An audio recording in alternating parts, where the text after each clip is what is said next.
Delphi, 432 BCE, the oracle had not spoken for weeks. Smoke no longer curled from her chamber.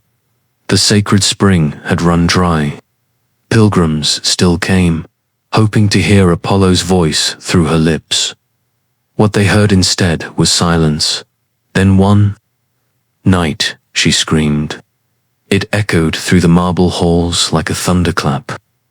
Priests and acolytes rushed in to find her standing before the temple fire, her arms raised, her face streaked with ash and blood. Her eyes were wide, terrified, unfocused as if staring into another world. She spoke just once. The sleeper stirs beneath the black sun. Time will crack. Flesh will turn. All who listen are marked. Then she gouged out her own eyes. The priests declared the oracle mad and sealed her chamber. They said Apollo had withdrawn his light. The madness, they said, was earthly, nothing more than the strain of divine burden. The villagers obeyed, as they always had. But whispers crept through Delphi like smoke through a keyhole. One by one, the pilgrims who had heard her final prophecy vanished. And then, so did the priests. Lykaon, a young scribe apprenticed to the temple, remained behind. He had not been in the chamber when she spoke. He had heard only rumor, but he found her prophecy scrawled in charcoal across the walls of her room, repeating, growing more frantic. The sleeper stirs. He couldn't look away. Each night, he dreamt of a sky filled with stars he had never seen.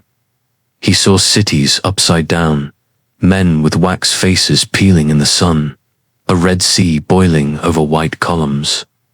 He heard a voice, low and thunderous, humming beneath the stone floors of the temple. It was not Apollo's voice. It was older. One night, the humming turned to words.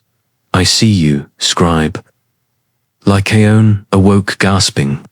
His hands were stained with ink he didn't remember spilling. Shapes covered the parchment, spirals, jagged mouths, constellations that pulsed when he stared too long. He returned to the oracle's chamber. Dust covered everything. Her body was gone.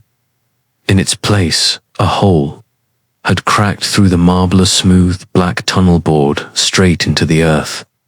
The air reeked of old blood and myrrh. Something moved down there, slowly, breathing. A sound began to rise from the darkness. Not words, not even a voice, just a rhythm, a pulsing, a heartbeat. Lykaon understood. The prophecy hadn't been a warning. It had been a summoning. And the oracle had not gouged out her eyes in madness. She had seen something she was never meant to see, something that now saw back. Lykaon turned to flee, but his feet would not move.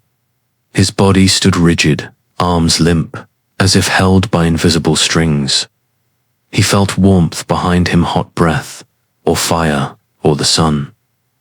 A voice wrapped around his skull like a crown of thorns. There is no prophecy without a mouth to speak it. Darkness swallowed him, and the oracle spoke again through new lips.